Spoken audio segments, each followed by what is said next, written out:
I don't know This country.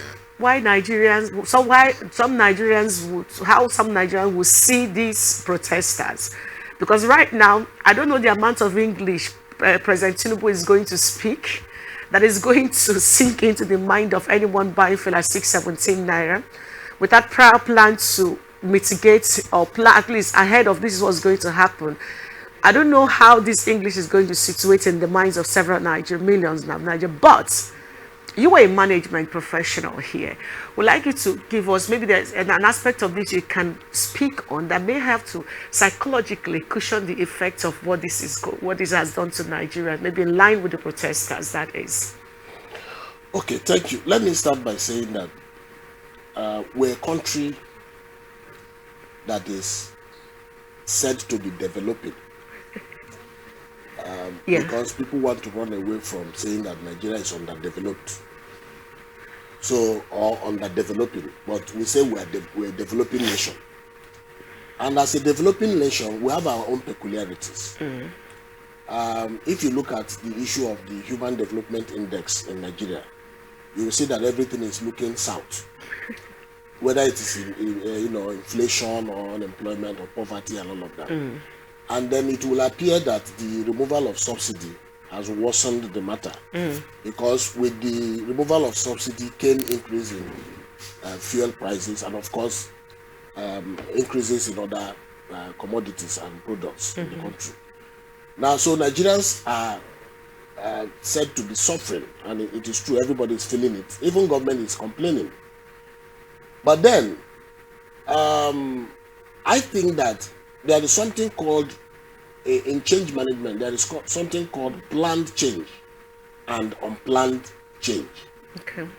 This to me would appear like an unplanned change, in the sense that even though it was as a result of a decision made by government, it was made by the government of President Muhammadu Buhari, and the current government has inherited it. This government did not,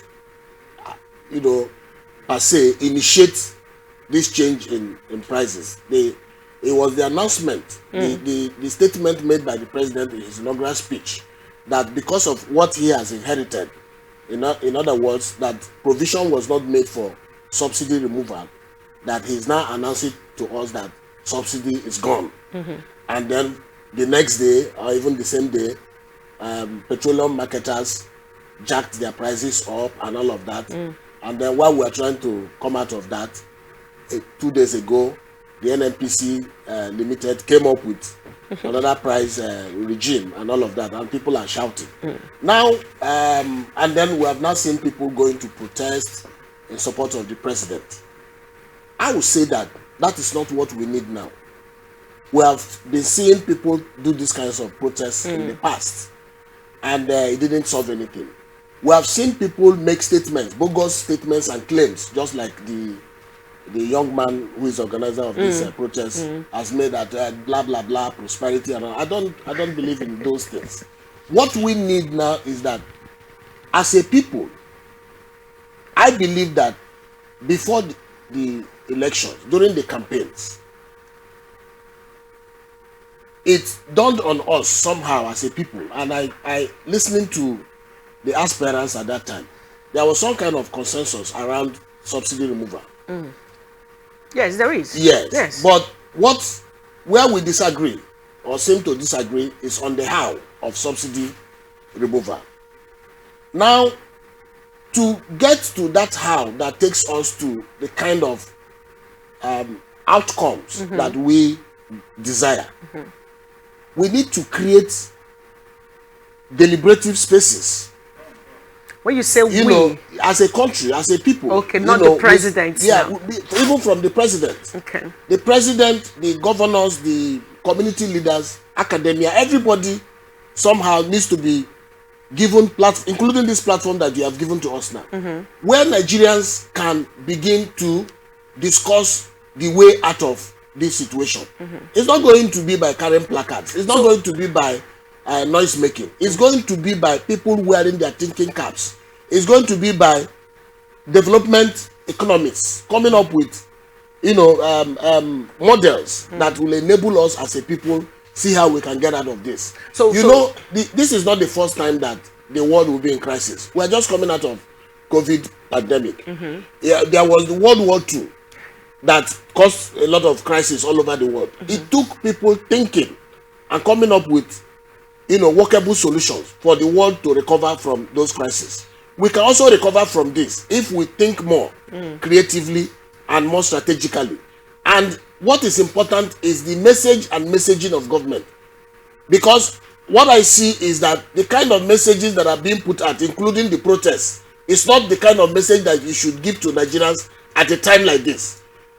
When you also look at the activities of government, we heard that the president had applied to the National Assembly for supplementary appropriation to enable him provide palliatives and other measures to take Nigerians a notch or two away from the kind of suffering that they are going through. And then all suddenly, we also heard that the National Assembly members found a way to hoodwink the system and created for themselves what is their own palliative. That's a wrong message. You cannot ask the people to make the sacrifice and be patient with government when you are not ready to do so. Because I don't see what's the difference between the National Assembly and the presidency. It's one government of the APC. They are leading the National Assembly. They are also leading in the presidency. They should work together to come out with a message that is inspiring, that gives hope to Nigerians. Sorry. President Tinubu campaigned on the mantra of renewed hope. That hope cannot come when you ask people, or when people put themselves together, even though you didn't ask them, to go and be doing protests with a view to asking the rest of the country to shut up and accept what ordinarily is not easy to accept. So, but I just want to ask, excuse me. Sorry about that, but you don't disagree with for subsidy removal? I don't. Okay. Like I said before, there was some kind of consensus among Nigerians, and this thing has been there over the years. It's just that we have had leaders before now who didn't have the political will to implement it.